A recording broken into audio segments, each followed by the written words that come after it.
नमस्कार, आदाब, सत श्री अकाल, जय भीम, जोहार। मेरा नाम है नवीन कुमार। राहुल गांधी के मानहानि के मुकदमे में सुप्रीम कोर्ट की रोक के बाद से इस समय सबसे बड़ा सवाल यह है कि क्या भारतीय जनता पार्टी माफी मांगेगी? क्योंकि जब सूरत कोर्ट का फैसला आया था तब लाइन लगाकर सबने राहुल गांधी की लानत मलामत की थी, उन्हें ओबीसी विरोधी करार दिया था। जेपी नड्डा ने बयान जारी किया था। स्मृति ईरानी आंख के गोटे बड़े बड़े करके राहुल गांधी के बारे में पता नहीं क्या क्या बोल रही थी।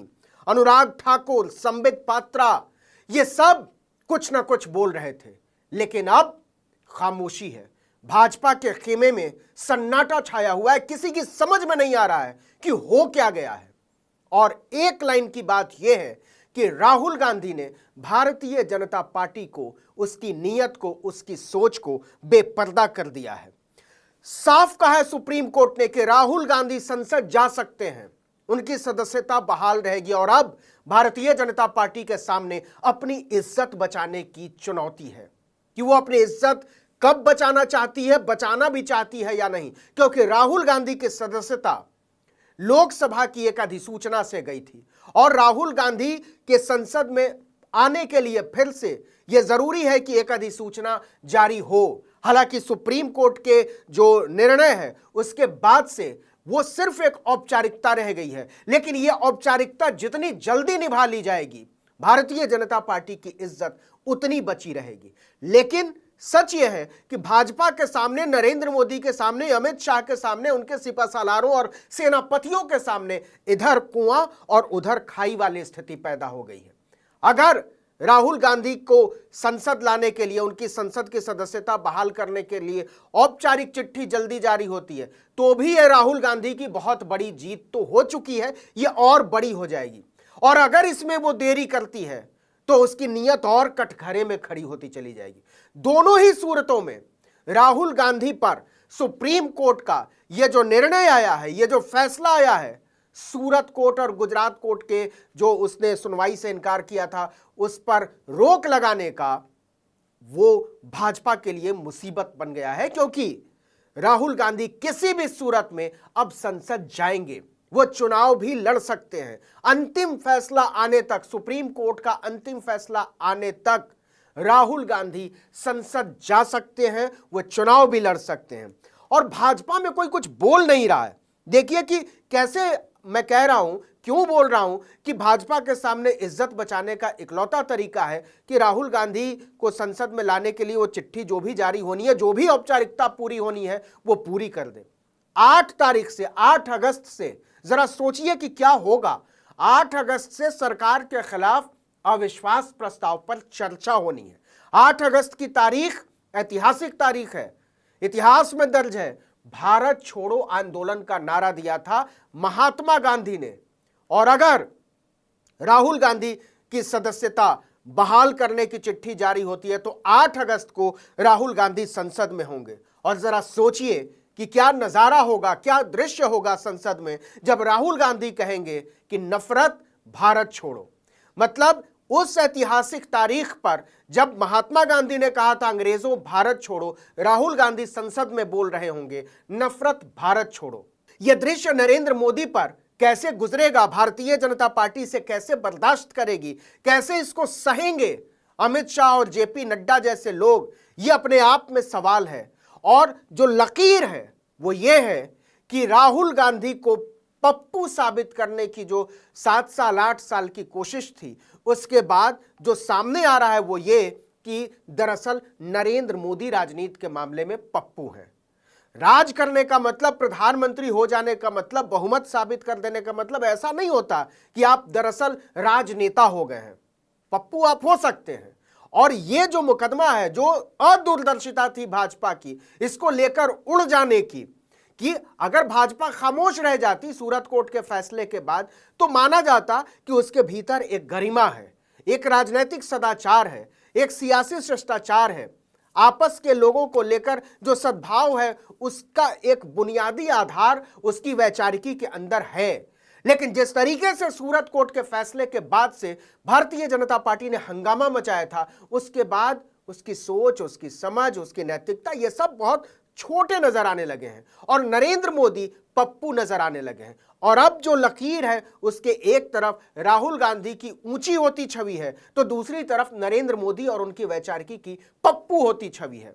तो दृश्य पलट गया है और नरेंद्र मोदी ने और उनके साथियों सलाहकारों ने जो अभियान छेड़ा था राहुल गांधी को पप्पू साबित करने का, अब वो दांव उल्टा पड़ गया है। क्योंकि अब नरेंद्र मोदी जो भी कर रहे हैं वो राहुल गांधी के कद को ऊंचा करता जा रहा है और उनकी छवि को, अपनी छवि को छोटा करता जा रहा है। तो ये अंतर जो आया है पिछले 8-9 सालों में, ये नरेंद्र मोदी पर, भारतीय जनता पार्टी पर बहुत भारी पड़ने वाला। जरा देखिए कि क्या क्या ट्वीट, भाजपा के लोग ट्वीट तक नहीं कर पा रहे, ये भी नहीं कह पा रहे हैं कि हम एक सांसद साथी को वापस पाकर उनसे बहस में, चर्चा में हिस्सा लेने की उम्मीद रखते हैं। दूसरी तरफ कांग्रेस, उसमें जश्न का माहौल है। भारतीय जनता पार्टी सन्नाटे में डूबी हुई है और दूसरी तरफ कांग्रेस दफ्तर में जश्न का माहौल है। पहला जो ट्वीट आया है वो कांग्रेस का आया और उसने कहा कि यह नफरत के खिलाफ मोहब्बत की जीत है, सत्यमेव जयते, जय हिंद। प्रियंका गांधी ने गौतम बुद्ध को ट्वीट किया, उनको उद्धृत किया ट्वीट करते हुए और लिखा कि 3 चीजें ज्यादा देर तक नहीं छिप सकती, सूर्य, चंद्रमा और सत्य। गौतम बुद्ध, सुप्रीम कोर्ट को न्यायपूर्ण निर्णय के लिए धन्यवाद, सत्यमेव जयते। अधीर रंजन चौधरी, लोकसभा में कांग्रेस के नेता, उन्होंने ट्वीट किया, राहुल गांधी के खिलाफ जो घिनौनी साजिश रची गई वो नाकाम हो गई है, हम स्पीकर को चिट्ठी लिखेंगे और फोन पर उनसे बात करेंगे। अखिलेश यादव, उन्होंने कहा कि भाजपा की नकारात्मक राजनीति का अहंकारी ध्वज आज उनके नैतिक अवसान के शोक में झुक जाना चाहिए। नैतिक ध्वज कहा है अखिलेश यादव ने, मतलब आपके भीतर नैतिकता नाम की कोई चीज नहीं है, आप दरअसल पाखंडी लोग हैं और आज आपका चेहरा, आपका असली चेहरा लोगों के सामने आ गया है।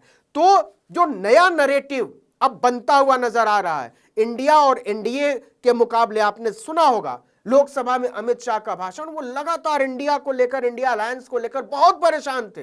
वो ऐसा लग रहा था जैसे संसद में नहीं, किसी चुनावी सभा में बोल रहे हैं, नरेंद्र मोदी की जय, नरेंद्र मोदी ऐसे, नरेंद्र मोदी वैसे, नरेंद्र मोदी फिर से आएंगे सत्ता में। सोचिए कि अभी तो 4 राज्यों के चुनाव होने, उसके बाद आएगी लोकसभा चुनाव की बारी, पता नहीं कब तारीख आएगी और उसके बाद चुनाव का माहौल बनेगा। लेकिन भाजपा अभी से संसद में चुनावी रैली करने लगी और वो भी अमित शाह कर रहे हैं कि नरेंद्र मोदी आएंगे वापस। लेकिन ये जो हुआ है, राहुल गांधी पर जो सुप्रीम कोर्ट का फैसला आया है, उसने भाजपा के पाखंड को, नरेंद्र मोदी के अपने पाखंड को, उनके साथियों सलाहकारों की सोच को बेपर्दा कर दिया है। और कल्पना करिए कि राहुल गांधी जिस दिन, वो कभी भी संसद जा सकते हैं, लेकिन यह भाजपा पर है कि वो कब इसका फैसला करती है कि जो औपचारिक चिट्ठी जारी होनी है राहुल गांधी की वापसी के लिए, वो कब जारी करती है। इसका मतलब यह भी हुआ कि राहुल गांधी का जो बंगला खाली कराया गया था वो भी बहाल करना पड़ेगा, क्योंकि जब वो संसद सदस्यता गई ही नहीं मानी जाएगी, जब सूरत कोर्ट के फैसले पर रोक ही लग गई है, तो इसका मतलब यह होगा कि राहुल गांधी की संसद की सदस्यता कंटिन्यू मानी जाएगी।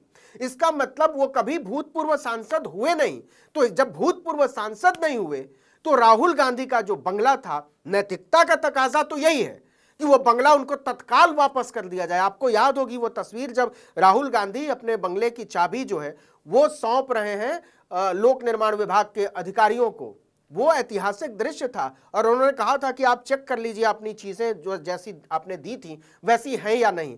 तो जरा सोचिए कि एक बार फिर से राहुल गांधी के घर का सामान उसी बंगले की तरफ ट्रक में जा रहा हो और राहुल गांधी उसको उतार रहे हों, कांग्रेस के कार्यकर्ता वहां खड़े हों, भारतीय जनता पार्टी पर क्या गुजरेगी। तो बहुत बड़ी नैतिक हार हुई है। यह केवल एक साधारण फैसला नहीं है अदालत का, यह भाजपा की, नरेंद्र मोदी की, अमित शाह की, उनके साथियों की, उनके सलाहकारों की, उनकी सियासत की, उनकी वैचारिकी की, यह सामूहिक नैतिक हार है। और आज नरेंद्र मोदी ने, जो राहुल गांधी का कद बड़ा हुआ है, उसके लिए इकलौते, अगर सबसे ज्यादा श्रेय किसी को जाता है तो नरेंद्र मोदी को जाता है। और कांग्रेस पार्टी को इसके लिए, भारतीय जनता पार्टी को, नरेंद्र मोदी को, अमित शाह को बहुत बहुत शुक्रिया कहना चाहिए, फूल माला गुलदस्ता भेजना चाहिए और उनके सामने जाकर यह कहना चाहिए कि आपका बहुत बहुत धन्यवाद जो आपने हमारे नेता को इतना बड़ा बना दिया।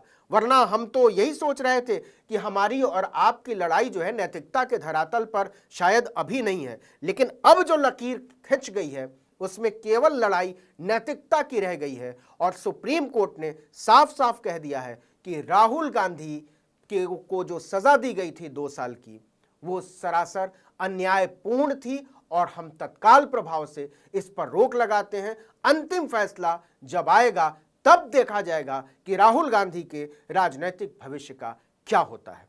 इस वीडियो में इतना ही, लेकिन अगर आपने आर्टिकल 19 इंडिया को अब तक सब्सक्राइब नहीं किया तो फौरन कीजिए, बेल आइकॉन दबाइए, घंटी जैसी आकृति लाइक कीजिए और कमेंट करके बताइए हमारा वीडियो आपको कैसा लगा। यूट्यूब पर देख रहे हैं तो हमारे चैनल को सब्सक्राइब कर लीजिए, फेसबुक पर देख रहे हैं तो हमारे पेज को लाइक कीजिए, इंस्टाग्राम पर हमें फॉलो कीजिए और हमारा ट्विटर हैंडल है article19_India और मेरा ट्विटर हैंडल है नवीन जर्नलिस्ट। आप मुझे भी फॉलो कर सकते हैं। नमस्कार।